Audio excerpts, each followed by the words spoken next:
আসসালামু আলাইকুম সুপ্রিয় শিক্ষার্থী বন্ধুরা,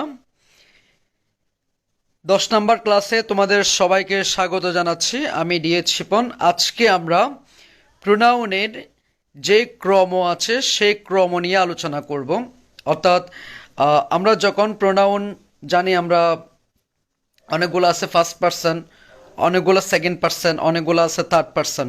সো এই যে পার্সন, তিনটা পার্সন যদি একই সাথে সাবজেক্ট হিসেবে বুঝতে চাই, তখন একটা ক্রম দরকার, তখন একটা তোমার সিরিয়াল মেনটেন করার দরকার পড়ে। সেই সিরিয়ালটা কী অনুসারে হবে সেটাই মূলত পরীক্ষায় জানতে চাওয়া হয়। তাহলে আমরা জানি ফার্স্ট পার্সন হচ্ছে আই উই, সেকেন্ড পার্সন হচ্ছে ইউ ইউ, আর থার্ড পার্সন হচ্ছে হি সে করিম রহিম ফাহিম, যত আছে সবগুলো হচ্ছে কি থার্ড পার্সন। ওকে, তাহলে আমরা এবার আসি, যখন একই সেন্টেন্সে বিভিন্ন পার্সনের ব্যবহার হয় তখন প্রথমে সেকেন্ড পার্সন, এরপরে থার্ড পার্সন, এরপরে ফার্স্ট পার্সন, এই নিয়মে হয়ে থাকে। অর্থাৎ নর্মাল বা কোনো একটা স্বাভাবিক সেন্টেন্স যদি তোমার দেওয়া থাকে, সেখানে যদি তিনটা পার্সন একসাথে সাবজেক্ট হিসেবে বসতে চাই, তুমি একটা নিয়ম মেনে চলবা, সেটা হচ্ছে 231। কি বলতো? 231। 231 মানে হচ্ছে 2 3 1, second person, third person, first person. এই নিয়মটা কি করতে হবে? মেনে চলতে হবে নর্মাল সেন্টেন্স বা স্বাভাবিক সেন্টেন্সের ক্ষেত্রে। যেমন আমরা একটা এক্সাম্পল দেখতে পাচ্ছি, you he and I sought permission. তুমি, সে এবং আমি অনুমতি চাই। সাউট মানে চাওয়া, তাহলে নর্মাল একটা সেন্টেন্স। অথবা আমি বলতে পারি you he and I went দেয়ার।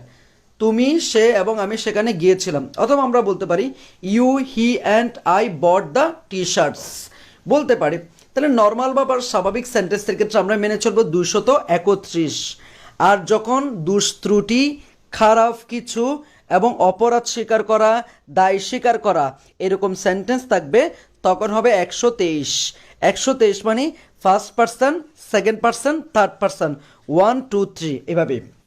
যেমন এখানে লেখা আছে, যখন একই সেন্টেন্সে বিভিন্ন পার্সন ব্যবহার করা হয় কিন্তু দুঃস্বীকার করা হয়, অথবা অপরাধ স্বীকার করা হয়, অথবা দায় স্বীকার করা হয়, তখন প্রথমে ফার্স্ট পার্সন, এরপর সেকেন্ড পার্সন, এরপর থার্ড পার্সন, 123 এই নিয়মে হয়ে থাকে।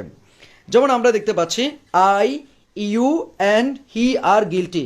এখানে আইকে আমি 1 বলি, ইউকে 2 বলি, হিকে যদি 3 বলি, তাহলে 123 নিয়মটা মেলে যাচ্ছে। তাহলে গিলটি শব্দটি দ্বারা দুঃস্বীকার করা বোঝাচ্ছে, তাই 123 নিয়মটি হয়েছে। আশা করি সবাই এই বিষয়টি বুঝতে পেরেছ। তাহলে এটা টেকনিক্যালি মনে রাখতে পারো, ভালো জিনিসের দাম 231 আর খারাপ জিনিসের দাম 123। ভালো জিনিস মানে মনে করবা নর্মাল সেন্টেন্স 231, আর খারাপ জিনিস মানে কি অপরাধ, দুষ্ত্রুটি, দায় স্বীকার করা, সেটা হচ্ছে 123। এই নিয়মটা মেনে চললে তোমরা পরীক্ষা ভালো করতে পারবা। তোমাকে বলবে চুজ দ্য কারেক্ট সেন্টেন্স, পার্সনের ক্রমগুলো ঠিক আছে কিনা এটাই বলবে। Uses of reflexive pronoun. আমরা জানি সেলফযুক্ত প্রোনাউনগুলোকে মূলত রিফ্লেক্সিভ প্রোনাউন বলা হয়। ঠিক আছে, my self, him self, them self, your self, our self, them self, her self, এগুলো আর কি। তবে হিজ সেলফ এবং দিয়ার সেলফ নামে কোনো রিফ্লেক্সিভ প্রোনাউন নাই, সেটা একটু লিখে রাখো।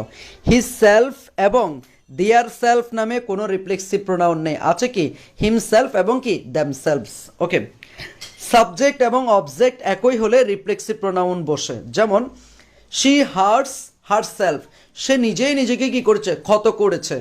কাকে করেছে? নিজেকে। কে করেছে? সে। তাহলে সাবজেক্ট এবং অবজেক্ট একই রকম যখন হবে, তখন আমরা সেখানে অবশ্যই রিফ্লেক্সিভ প্রোনাউন ব্যবহার করতে পারবো। যেমন আমরা বলতে পারি আই হার্ট মাই সেলফ, আমি আমার নিজেকে হার্ট করেছি। He killed himself. ওকে, আচ্ছা। দে ডেভেলপ দেমসেলফস, তারা নিজেদেরকে কি করেছে? উন্নত করেছেন। এটি মাঝে মধ্যে জোর দেয়া বোঝানোর জন্য ব্যবহৃত হয়, তখন এটি সাবজেক্টের পরে বসে। রিফ্লেক্সিভ প্রোনাউন যখন সাবজেক্টের পরেই বসবে, তখন তার নাম হচ্ছে এমপ্যাটিক প্রোনাউন। অর্থাৎ একটু বেশি এমফাসিস করার জন্য, এক্সট্রা জোর প্রদান করার জন্য সাবজেক্টের পরপরে যখন রিফ্লেক্সিভ প্রোনাউন বসবে, তখন আমরা সেই প্রোনাউনটাকে বলবো এমপ্যাটিক প্রোনাউন। ওই রিফ্লেক্সিভ প্রোনাউনের অপর নাম কি হয়ে যাবে? কি এমপ্যাটিক প্রোনাউন। এটা বিশ্ববিদ্যালয় ভর্তি পরীক্ষায় জানতে চাওয়া হয়। যেমন এখানে দেখতে পাচ্ছি I my self will do the work, আমি নিজেই কাজটি করব। তাহলে আমি নিজেই, এই যে নিজে কাজটা একটা কথা, আমি নিজেই কাজটি করব, এইরকম বোঝানোর জন্য মূলত মাই সেলফটা ব্যবহার করা হয়েছে, এবং এটাই হচ্ছে এমপ্যাথিক প্রোনাউন। রিফ্লেক্সিভ প্রোনাউন কোনো সেন্টেন্স বা ক্লজের কমপ্লিমেন্ট হিসেবে ব্যবহৃত হয় অথবা কোনো প্রেপোজিশনের অবজেক্ট হিসেবে কি হয় ব্যবহৃত হয়। যেমন আমরা দেখতে পাচ্ছি they are talking among themselves, among এখানে প্রেপোজিশন, এরপরে দ্যামসেলস এখানে কি এই প্রেপোজিশনের অবজেক্ট রূপে বসেছে। You Ripon and I must not deceive our self, আমরা আমাদেরকে অবশ্যই প্রতারণা করাবো না, এটাই বোঝাচ্ছে। নোট দেখো হিজ সেলফ এবং দেয়ার সেলফ নামে কোনো রিফ্লেক্সিভ প্রোনাউন নাই। ইউজেস অফ রেসিপ্রোকাল প্রোনাউন, আমরা জানি রেসিপ্রোকাল প্রোনাউন হচ্ছে দুইটা, একটা হচ্ছে ইচ আদার, একটা হচ্ছে ওয়ান অ্যানাদার। যদি দুইজনের মধ্যে বুঝায় তখন হবে ইচ আদার, আর দুইয়ের অধিকের মধ্যে বুঝালে সেটা হবে কি ওয়ান অ্যানাদার। যেমন ডিভাইড দ্য ল্যান্ড, সরি এটা এখানে ওই বিটুইন এবং অ্যামাং এর ব্যাপারটা চলে আসতেছে। Karim and Rahim helped each other, Karim এবং রহিম একে অপরকে কি করে সাহায্য করে, হয়ে গেল। এখন যদি বলে Karim Rahim and Fahim helped one another, দুইজনের মধ্যে বুঝালে ইচ আদার, দুইয়ের অধিকের মধ্যে বুঝালে কি one another. Suman and Sumi like each other, Imu Rimu and Siam like one another. বুঝতে পেরেছ? ইচ আদারের সাথে বিটুইন প্রেপোজিশনের সম্পর্ক, ওয়ান অ্যানাদারের সাথে অ্যামাং প্রেপোজিশনের কি সম্পর্ক। যেমন দেখো divide the mangoes between two brothers, আমটি ভাগ করে দাও দুই ভাইয়ের মাঝে। Divide the mangoes among them, তাদের মধ্যে আমটি ভাগ করে দাও। এরপর সময় ইন্টারোগেটিভ প্রোনাউন, আমরা জানি ইন্টারোগেটিভ প্রোনাউন মূলত ইন্টারোগেটিভ সেন্টেন্স তৈরি করার জন্য ব্যবহার করা হয়। সাবজেক্ট পজিশনে মূলত আমরা হু বসাই, আর অবজেক্ট পজিশনে মূলত আমরা হুম বসাই। যেমন হু আর ইউ, তুমি কে, তাহলে তুমি কে, কে জন্য আমরা কি বসাইছি হু বসাইছি। এখন যদি বলি তুমি কাকে যাও, হুম ডু ইউ ওয়ান্ট, তখন কিন্তু আমরা হুম বসাবো। তাহলে হু সাবজেক্ট হিসেবে বসে, হুম অবজেক্ট হিসেবে বসে, সেটা ক্লিয়ার করো। হুজ নাউন অথবা নাউন ফ্রেজের পূর্বে বসে এর সাথে মালিকানা সম্পর্ক স্থাপন করা হয়। যেমন আমরা এখানে অনেকগুলো এক্সাম্পল পাবো। তাহলে আমরা বললাম কি হু হচ্ছে সাবজেক্ট রূপে, হুম অবজেক্ট রূপে, আর হুজ মালিকানা বোঝায়। আবার এগুলো রিলেটিভ প্রোনাউনও হয় যখন সেটা কোন একটা নাউনের জন্য, নাউনের সম্পর্কের জন্য বসে, তখন সেটা রিলেটিভ প্রোনাউন মাঝখানে থাকবে তখন। আর যখন এগুলো শুরুতে থাকবে এবং ইন্টারগেটিভ সেন্টেন্স তৈরি হবে, শেষে একটা কোশ্চেন মার্ক থাকবে, তখন সেগুলোকে বলবা তুমি ইন্টারগেটিভ প্রোনাউন। যেমন এখানে দেখো who is the culprit in our village, আমাদের গ্রামে কে অপরাধী, তাহলে এখানে বোঝা যাচ্ছে এটা ইন্টারগেটিভ সেন্টেন্স এবং শেষে কোশ্চেন মার্ক আছে। দ্যাটস এখানে যদি হু এর নিচে আন্ডারলাইন করবে এটা কোন ধরনের প্রোনাউন, তুমি বলবে এটা হচ্ছে ইন্টারগেটিভ প্রোনাউন। আবার আমি যদি বলি হি is the man hmm I wanted, সেই ওই মানুষটি যাকে আমি চাচ্ছি, এখানে কিন্তু হুম রিলেটিভ প্রোনাউন, যেহেতু দ্য ম্যানের জন্য বসেছিল। বুঝতে পেরেছ? Whom did the chairman spoke to, whom did the chairman spoke to, chairman কাকে ডেকেছিল বা কাকে বলেছিল। তাহলে এখানে হুম হচ্ছে অবজেক্ট রূপে বসেছে। Whose friend do you like, কার বন্ধুকে তুমি পছন্দ করো। তাহলে এই যে কার, কার বোঝানোর জন্য হুজ ব্যবহার করা হয়েছে। হুইট, হোয়াট এবং হুইচ সাধারণত বস্তুবাচক নাউনের পরিবর্তে বসে। What does his father do, তার বাবা কি করে। হোয়াট হ্যাপেন্ড লাস্ট মান্থ, গত মাসে কি ঘটেছিল। Which of the pens do you want, কোন পেন তুমি চাচ্ছ। Which book are you looking for, তুমি কোন বইটি খুঁজতেছ। লুক ফর মানে কুচ করা, লুক ফর মানে কি করা, কুচ করা। আশা করি বুঝতে পেরেছেন। এরপর ইনডেফিনিট প্রোনাউন, ইনডেফিনিট প্রোনাউন মানে যেগুলো অনির্দিষ্ট বোঝায়। এনি, এনিবডি, এনি দ্বারা এই তিনটা হবে, নো দ্বারা এই তিনটা হবে, সাম দ্বারা এই তিনটা হবে, এভরি দ্বারা এই তিনটা হবে। যেমন এনি দিয়ে করো এনিবডি, এনিওয়ান, এনিথিং। নো দিয়ে করো নোবডি, নো ওয়ান, নাথিং। সাম দিয়ে করো সামবডি, সামওয়ান, সামথিং। এভরি দিয়ে করো এভরিবডি, এভরিওয়ান, এভরিথিং। মানে এই যে প্রথমে যেগুলো আছে সেগুলো প্রত্যেকটা এই তিনটার সাথে একবার একবার দিয়ে যতগুলো হয় সবগুলো ইনডেফিনিট প্রোনাউন। তাছাড়া many indefinite pronoun, some indefinite pronoun, much indefinite pronoun. আশা করি বুঝতে পেরেছ। সাম অ্যাফার্মেটিভ সেন্টেন্সে বসে, এনি নেগেটিভ ও ইন্টারগেটিভ সেন্টেন্সে বসে। সাম কিছু আছে বোঝানোর জন্যই অ্যাফার্মেটিভ সেন্টেন্সে বসে, ঠিক আছে। যেমন দেখো হি ইজ লেজি, সে অনেক বেশি অলস। He never does dash word, তাহলে নেভার যেহেতু আছে অবশ্যই এটা নেগেটিভ, দ্যাটস এখানে সাম হবে না, কি হবে, এনি হবে, এনি বসাইছি।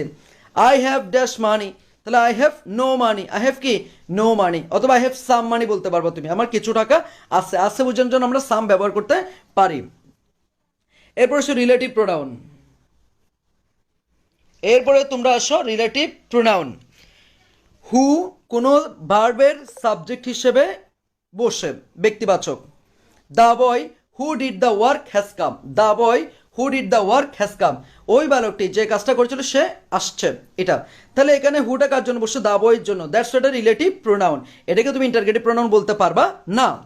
এরপর show, he is the student who I believe has the ability to get chance in Dhaka university, he is the student সে ওই শিক্ষার্থী, হু যে, আই বিলিভ আমি বিশ্বাস করি, হ্যাজ দ্য অ্যাবিলিটি এমন সক্ষমতা আছে, টু গেট চান্স চান্স পাওয়ার ক্ষেত্রে, ইন ঢাকা ইউনিভার্সিটির ক্ষেত্রে। তাহলে এখানে হু এটা কার জন্য বসছে, ওই দ্য স্টুডেন্টের জন্য।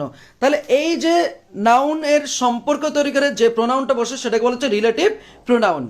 এরপর সে হুম, হুম কোনো ভার্বের অবজেক্ট হিসেবে ব্যক্তিবাচক হিসেবে বসে। যেমন দেখো, he is the only person সে এই একমাত্র ব্যক্তি, হুম যাকে, I knew to be honest আমি সৎ হিসেবে জানি। তাহলে এখানে কিন্তু হুম রিলেটিভ প্রোনাউন এবং এটা অবজেক্ট রূপেই বসেছেন।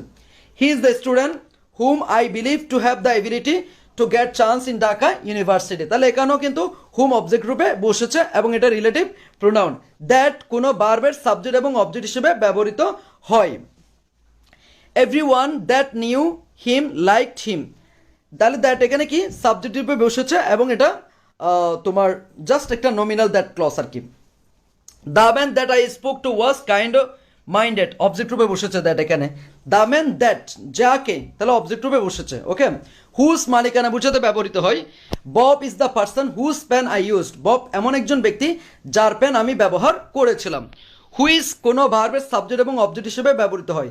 This is the picture whose cost such a sensation. The car which I hired broke down, preposition plus which বস্তুর ক্ষেত্রে মালিকানা বুঝাতে ব্যবহার করা হয়। 100% Celsius is the temperature at which ice turns into water, এটা আইস কিসে পরিণত হয়, পানিতে পরিণত হচ্ছে। আশা করি বুঝতে পেরেছো। ওকে, সো আজকের ক্লাস এটুকু পর্যন্ত, আমরা ইনশাল্লাহ বাকি ক্লাসটা আগামী ক্লাসে নিয়ে আসবো। সে পর্যন্ত ভালো থাকো, সুস্থ থাকো, সুন্দর থাকো। আসসালামু আলাইকুম।